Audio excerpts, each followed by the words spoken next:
From Rahul Gandhi's reaction on beef lynching incidents to Prime Minister Modi's conversation with Paralympic medalists and the first look at Vande Bharat sleeper coach, we will get you all the big stories in this news wrap. So let's get started. Reacting to the recent alleged assault on a Muslim man suspected of carrying beef, Rahul Gandhi, leader of opposition in the Lok Sabha, said on Sunday that those who have risen to power by exploiting hatred are now instilling fear across the nation. Here is the full detail. Rahul Gandhi on Sunday has made a statement regarding the recent violence against a Muslim individual accused of carrying beef. In his latest post, Gandhi condemned the incident and criticized the BJP government for its handling of such situations.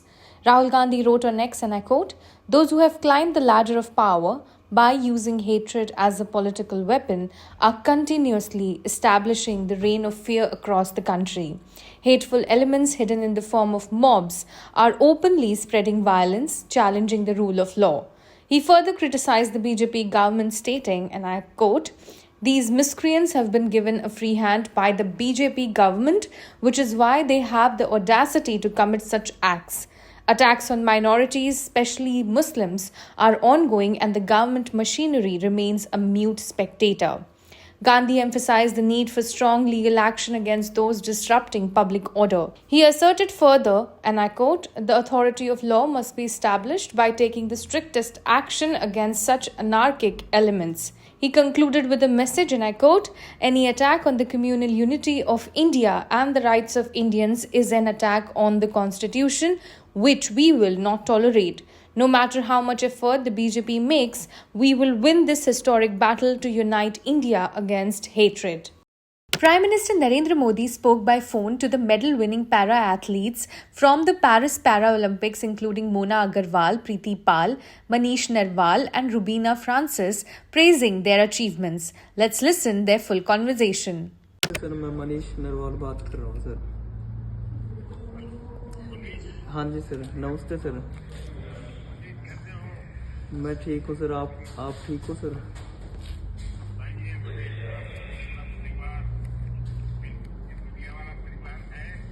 हाँ जी sir.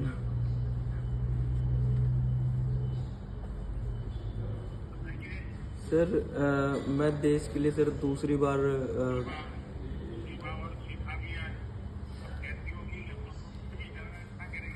हाँ जी sir, हाँ जी sir. वो भी काफ़ी motivate हुए हैं sir इस medal से।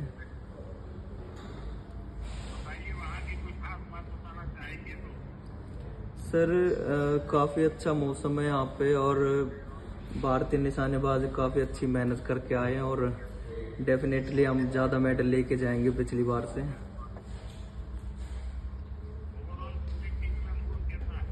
सर काफ़ी खुशी का माहौल है सर टीम में और अब इन्होंने स्टार्टिंग की थी गोल्ड से, तो हम उसको मेंटेन करके चल रहे हैं कि हम पिछली बार 5 मेडल थे, अब की बार हम कोशिश कर रहे हैं कि हम 7 मेडल लेके जाएं।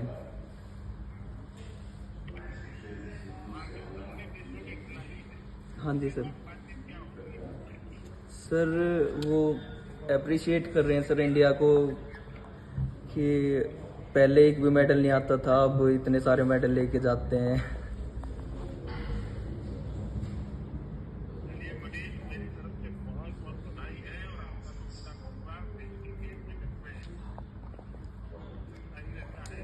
हाँ जी सर, धन्यवाद सर।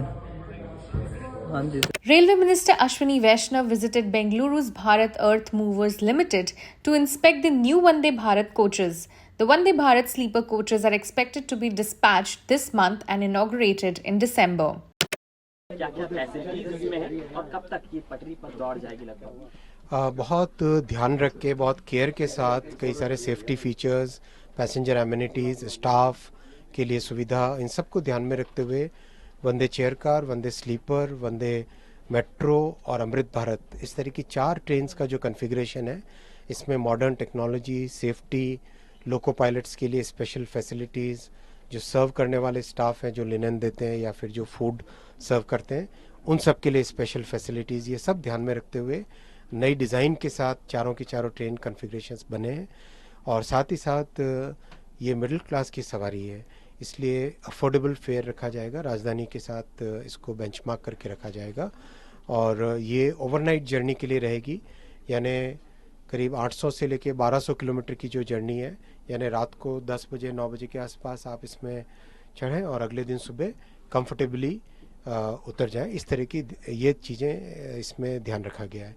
कई सारे सेफ्टी फीचर्स हैं, डिज़ाइन में कई चीज़ों के इनोवेशन किए गए हैं। जैसे आपने देखा होगा पुराने टाइम में चेन होती थी, उस चेन की जगह अब ये इस तरह का एक मच मोर सिक्योर मैकेनिज्म लाया गया है, जिससे कि बर्थ की सिक्योरिंग फास्टनिंग वगैरह बेटर हो। टॉयलेट्स में भी स्पेशल ध्यान रखा गया डिज़ाइन में। और लोको कैब आपने देखी होगी, ड्राइवर्स की फैसिलिटी। मेंटेनेंस स्टाफ के लिए अलग से कैबिन बनाया गया है, जिससे कि वो लोग आराम से रेस्ट कर सके। और एयर कंडीशनिंग, अंदर ऑक्सीजन का लेवल, हर तरह की चीज़ों पे बहुत विशेष ध्यान रखा गया। और हर वर्जन में इम्प्रूवमेंट करते जाते हैं। अब इसका टेस्टिंग होगा, करीब 1.5 से 2 महीने टेस्टिंग चलेगी और करीब 3 महीने के बाद में ये सर्विस में आएगी। West Bengal is facing further outrage following an alleged attempted rape of a minor girl at Havra Government Hospital amid ongoing anger over the rape and murder of doctor at Kolkata's RG Kar Medical College. A nurse was also reportedly molested at Birbhum Hospital and another minor girl was abused in North 24 Parganas, raising safety concerns in healthcare facilities. Here is the full detail. तब वहाँ पर कार्यरत एक लड़का जो उसके परिवार की महिला को सिटी स्कैन सेंटर से बाहर रख के उसको अकेले में पाया और अकेले में पाने के बाद उसके साथ में दुर्व्यवहार किया। जब ये कंप्लेन हमको मिला है, हम हावड़ा जो पुलिस स्टेशन है जिसमें हम रिटन कंप्लेन किया है, जो FIR हुआ है एवं जो एक्यूज्ड है उसको अरेस्ट भी हुआ है।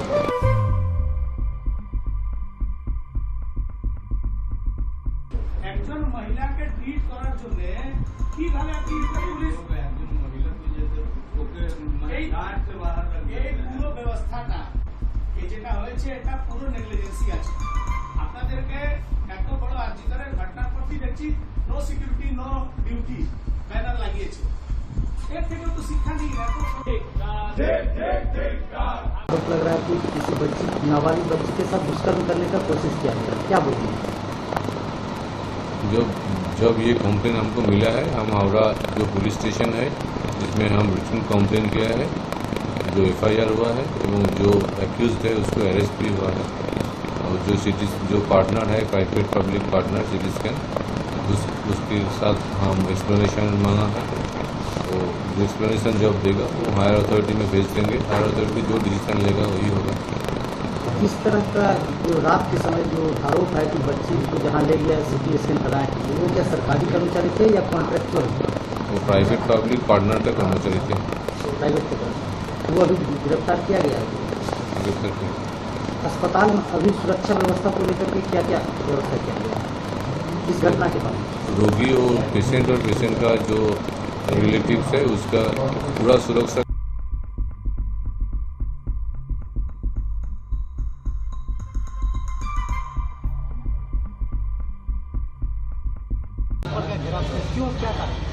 देखिए, कल रात को हावड़ा की एक नाबालिका बेटी जो अस्पताल में पहले से एडमिट थी, उसका सिटी स्कैन कराना था। और उसको सिटी स्कैन कराने के लिए जब हावड़ा अस्पताल के सिटी स्कैन सेंटर में ले जाया गया, तब वहाँ पर कार्यरत एक लड़का जो उसके परिवार की महिला को सिटी स्कैन सेंटर से बाहर रख के उसको अकेले में पाया और अकेले में पाने के बाद उसके साथ में दुर्व्यवहार किया। ये पूर्ण रूप से जिसने अपराध किया है वो तो अपराधी है, लेकिन इस अपराध को करने के लिए जो व्यवस्था उपलब्ध हुआ है, आप कल्पना करिए देश में मरीज और डॉक्टर और अस्पताल की सुरक्षा की बात उठ रही है। इसी हावड़ा हॉस्पिटल में पोस्टर लगा हुआ है नो सिक्योरिटी नो ड्यूटी। उसके बावजूद एक महिला का सिटी स्कैन होगा, वहाँ कोई महिला सहायक क्यों नहीं होगी? ये पूर्ण रूप से हावड़ा जनरल हॉस्पिटल के सुपरिटेंडेंट का नकारापन है, उनका नेग्लिजेंसी है, उनको काम करने नहीं आता। और आश्चर्य की बात है, हावड़ा सदर अस्पताल के जो सुपरिटेंडेंट है पिछले 10 साल से इस कुर्सी पर बैठे हुए हैं। आप अंदाजा लगा सकते हैं कि उनका राजनीतिक पकड़ कितना है। ऐसा व्यक्ति जिसको ये ठीक से नहीं पता, जिसके नेतृत्व में हावड़ा हॉस्पिटल का हालत बहुत खराब है। आप मेल सर्जिकल वार्ड में जाइएगा तो आपको उल्टी हो जाएगा, इतना गंदगी है।